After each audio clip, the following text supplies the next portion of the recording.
নমস্কার বন্ধুরা, আজকে চলে এসেছি নতুন আরও একটা ভিডিও নিয়ে। আজকের ভিডিওতে আমি আপনাদেরকে প্রিন্সেস কাট ব্লাউজের সম্পূর্ণ সেলাইটা কিন্তু দেখিয়ে দেবো, কীভাবে ফিটিংস করতে হয়, কীভাবে প্রিন্সেস কাটের যে পার্টটা সেটা সেলাই করতে হয় সঠিক নিয়মে একদম দেখিয়ে দেবো। যে কোনো মাপের জন্য আপনারা কিন্তু খুব সহজে প্রিন্সেস কাট ব্লাউজ কিন্তু সেলাই করে নিতে পারবেন।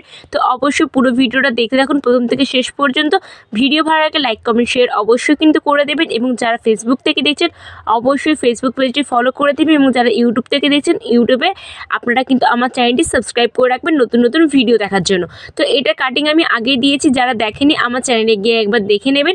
তো এখানে দেখুন গলার যে ডিজাইনটা সুইট হার্ট নেক টাইপের হবে, তার জন্য আমি এখানে কিন্তু কোনো ধরনের বক্রম ইউজ করছি না। আমি এখানে লাইনিং দিয়ে গলার ডিজাইনটা তুলে নিচ্ছি। তার জন্য মেন কাপড়টা সোজা দিকে রেখে লাইনিংটা কিন্তু রেখে পুরো দুশুদের মতো গ্যাপিং দিয়ে পুরোটা সেলাই করে নিয়েছি। করার পর লাইনিংটাকে উল্টে নিয়েছি, আর উল্টানোর আগে হালকা করে কাটিং করে নিলাম যাতে উল্টাতে সুবিধা হয়। তারপর থেকে আরেকটা কিন্তু চাপ সেলাই করে নিয়ে ঘুরিয়ে এর উপরে মেন কাপড়ের উপর থেকে কিন্তু আমি এখানে চাপ সেলাইটা করে নিচ্ছি। এভাবে করলে কি আমাদের কিন্তু আলাদা কোনো ধরনের কোনো পেপার পেস্টিং ইউজ করার দরকার হয় না। তারপর এক্সট্রা কাপড়গুলো কেটে বাদ দিয়ে দিলাম, আর সামনে গলার ডিজাইনটা ঠিক এরকম হয়েছে। আর একটা যে পার্ট সেটাও কিন্তু আমি রেডি করে নিয়েছি, দেখতে পাচ্ছেন। তারপর যে প্রিন্সেসের যে পার্টটা ছিল সেই পার্টটা কিন্তু আমি এখানে লাইনিং যে কাটটা সেটা কিন্তু মানে একদম মাপের রেখেছিলাম। কাপড়টা কিন্তু এখানে আমি বড় করে রেখেছিলাম, তারপরে পুরোটা বসিয়ে সেলাই করে এক্সট্রা কাপড়গুলো কেটে বাদ দিয়ে দিয়েছি। এরপর এখানে কিন্তু আমরা সেলাই করে নেব, মেন দুটো পার্ট জয়েন্ট হবে যেখানে আমাদের খাপটা রেডি হবে। তার জন্য নিচের দিক থেকে 1/2 ইঞ্চি করে গ্যাপিং দিয়ে সোজার সঙ্গে সোজা রেখে নিচ থেকে উপর দিয়ে কিন্তু সেলাই করে নিতে হবে। কখনোই কিন্তু কাপড় টেনে নিচে কাজ করা যাবে না, তাহলে কি হয় কাপড় কিন্তু ছোট বড় হয়ে যাবে। আর এখানে অবশ্যই কিন্তু ডাবল সেলাই করে নেব। তো দেখতে পাচ্ছেন পুরো খাপটা আমার রেডি হয়ে গেছে। আর পেছন দিকে এখানে কিন্তু আমার এয়ার হোস্টেস গলা হচ্ছিল, তার জন্য আমি আগে থেকে কাটিং করে রেখেছিলাম, মানে মাপ দিয়ে রেখেছিলাম। সেরকম অনুপাতে এখানেও কিন্তু আমি কোনো ধরনের কোনো কলাপট্টি বসাবো না। এখানেও আমি কিন্তু লাইনিং দিয়ে পুরো উল্টে নেব। তার জন্য মেন কাপড়টা সোজা দিকে আছে, তার উপরে লাইনিংটা রেখেছি, রেখে এখানে দুশুদের মতো গ্যাপিং দিয়ে পুরোটা সেলাই করে এক্সট্রা যে কাপড়টা থাকবে সেটা কিন্তু কেটে বাদ দিয়ে দেবো। তারপর হালকা করে এখানে কাটিং করে নিতে হবে, আর এমনভাবে কাটিং করবো যেন সুতো না কেটে যায়, এটা কিন্তু লক্ষ্য রাখতে হবে। তারপর লাইনিংটাকে ঘুরিয়ে এর উপর থেকে আমি আবার একটা চাপ সেলাই দিয়ে দেবো। যেরকম আমি সামনের পার্টে করেছিলাম সেরকমভাবে কিন্তু এখানে করে নিতে হবে। আর আমার ভিডিও আপনাদের যদি ভালো লেগে থাকে অবশ্যই লাইক কমেন্ট শেয়ার কিন্তু করে দেবেন। আর ভিডিও ভালো লাগলে লাইক কমেন্ট শেয়ার একদমই কিন্তু মানে ভুললে চলবে না, অবশ্যই কিন্তু করে দিতে হবে। তো দেখতে পাচ্ছেন এখানে কিন্তু আমার পুরো গলাটা রেডি হয়ে গেছে, আর সাইডে আমি এক্সট্রা যে অংশগুলো সেগুলো কিন্তু পুরো সেলাই করে জয়েন করে নিয়েছি। এরপর এখানে আমি টেকিন দেবো, তার জন্য মিডিল পোর্শন বের করে নিলাম।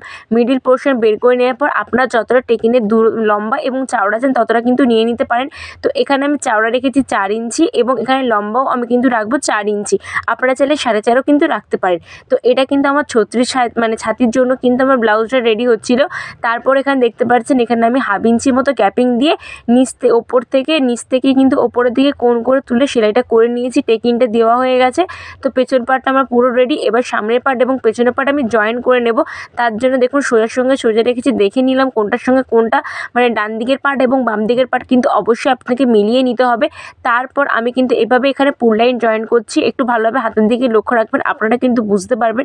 এভাবে যদি পুল লাইন জয়েন করা হয় ফিনিশিং কিন্তু খুবই ভালো আসে, কোথাও কিন্তু কাপড় কোনো উঠে থাকে না। একটু ভালোভাবে হাতের দিকে লক্ষ্য করুন। এবং এটা নিয়ে আমি আলাদা করে শর্টস ভিডিও দিয়েছি, যারা দেখেনি আমার চ্যানেলে দেখে নেবেন, অথবা কিন্তু ফেসবুকেও আমার দেওয়া আছে, যারা দেখেনি অবশ্যই আমার পেজে গিয়ে দেখে নিতে পারবেন।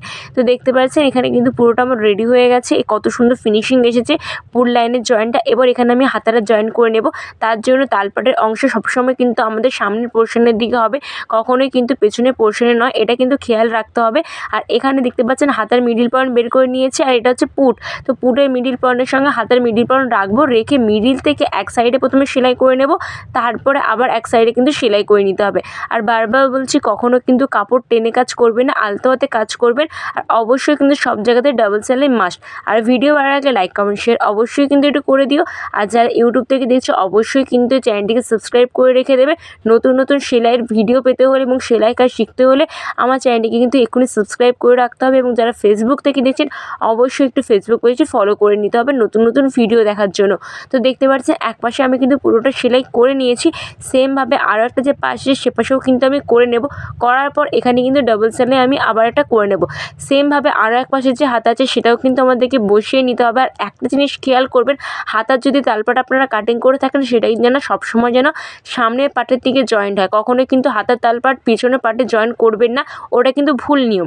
তো তো দেখতে পাচ্ছেন এখানে ডাবল সেলাই আমি কিন্তু করে নিয়েছি। আর এখানে আমি কিন্তু আগে থেকে হুক আর হুকের যে পট্টি সেটাও কিন্তু রেডি করে নিয়েছি।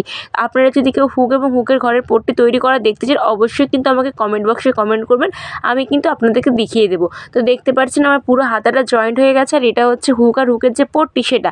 তারপর একটার উপর একটা রাখবো, রেখে এখানে ভালো করে প্রথমে পিন করে নিতে হবে। পিন করে নেবার পর এটার মিডিল পয়েন্ট আমাদের এখানে বের করে নিতে হবে, তার জন্য আমি এখানে ভাঁজ করে নিচ্ছি।